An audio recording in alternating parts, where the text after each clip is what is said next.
अस्सलाम वालेकुम। आज हम आपके साथ शेयर कर रहे हैं बहुत ही मज़ेदार क्रंची क्रिस्पी वेजिटेबल पकौड़े।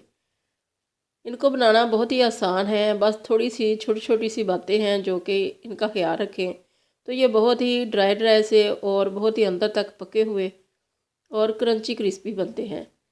तो ये छोटी छोटी बातें हम आपके साथ आज शेयर करेंगे इन पकौड़ों की रेसिपी के दौरान। तो इसको बनाने के लिए हमने लिया है 2 से 3 कप है हमारे पास, तकरीबन 2.5 कप है हमारे पास बेसन। और ये है स्पाइसेस।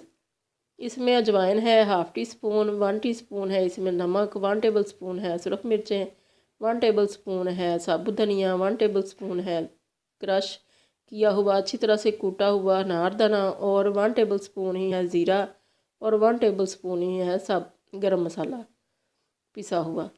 इन चीज़ों को हमने बेसन के अंदर ऐड कर दिया। बेसन को अच्छी तरह से पहले छान लिया, अगर छाने ना हो तो इसमें गुठली रह जाती है। और ये हमने क्रश चिलीज़ डाल दी हैं 1 टीस्पून।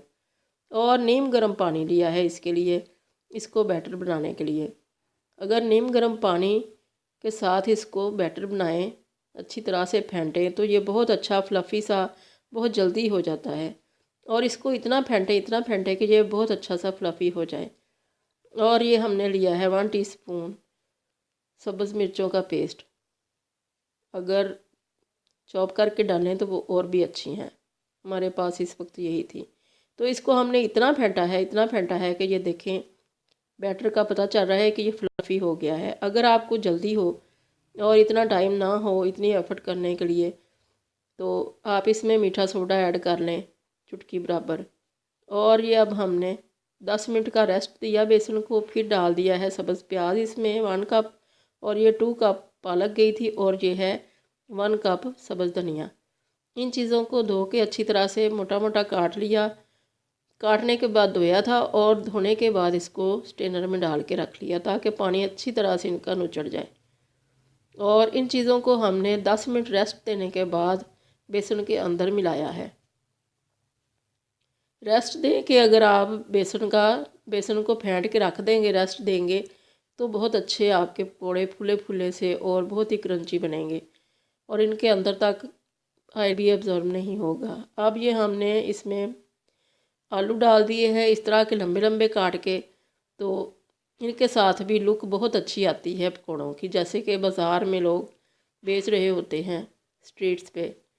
तो अब हमने ये कढ़ाई में ले लिया है ऑयल। इसमें हमने पहले भी पकौड़े बनाए हैं, एक बैच हमने निकाल लिया है और ये दूसरा है। तो चम्मच से हम डालते जा रहे हैं और आंच हमने मीडियम रखी हुई है। तेल जब गर्म हो गया तो एक डाल के देख लिया था, जब वो गर्म हो गया पता चल गया कि ये गर्म है, ऐसे ही बबल्स निकलने लग गए, तो फिर इसके अंदर हमने डाला है पकौड़ों का बैटर। और एक एक डालते जाएं अलग अलग से, और इनको थोड़ा सा रेस्ट दें ताकि ये अच्छी तरह से सेट हो जाएं एक तरफ से।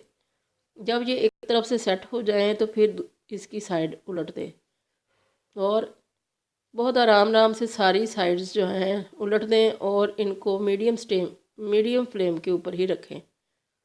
मीडियम टू हाई कर लें मगर लो ना करें, क्योंकि लो फ्लेम के ऊपर पकने वाले जो पकौड़े होते हैं उनके अंदर तक ऑयल चला जाता है और वो बिल्कुल भी अच्छा नहीं लगता। और एंड तक जब तक निकालना है इनको तब तक ही हाई फ्लेम ही रखें। तो अगर आप निकालते वक्त लो कर देंगे फ्लेम तो फिर भी ऑयल इनके अंदर तक चला जाएगा और टपकता रहेगा और बिल्कुल भी वो अच्छा नहीं लगेगा। तो हम इनको निकाल के आम तौर पे अगर हमें ज़रा देर हो खाने वालों में सर्व करने में तो फिर हम इसको स्ट्रेनर में रखते हैं, मगर अब हम साथ साथ ही इनको सर्व कर रहे हैं तो इसलिए प्लेट के अंदर अच्छी तरह से निचोड़ निचोड़ के इनको डाल रहे हैं। बहुत ही अच्छे से हमारे ऑयल फ्री से बन गए हैं ये पकोड़े और देखने में भी अच्छे हैं। गोल्डन ब्राउन करने के बाद इनको निकाल लिया और एक ये बैच हम डाल रहे हैं हाथ के साथ।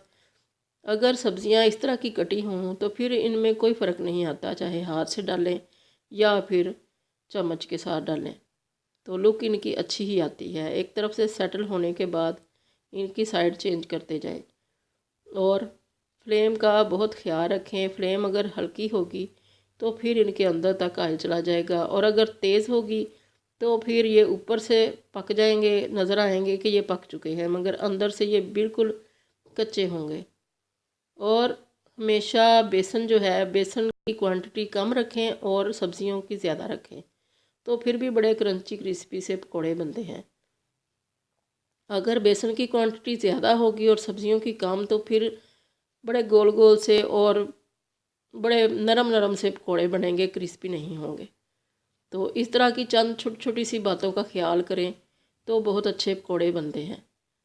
और अगर कोई मीठा सोडा ना डालना चाहे तो इसमें 1 टेबलस्पून भर के डाल ले दही का, तो फिर इसको फेंट ले और नीम गर्म पानी के साथ फेंटे, तो फिर भी बहुत अच्छा ये फूले फूले से और बड़े क्रंची से बनते हैं। तो इनको हमने सर्व किया है एप्रिकॉट की चटनी के साथ।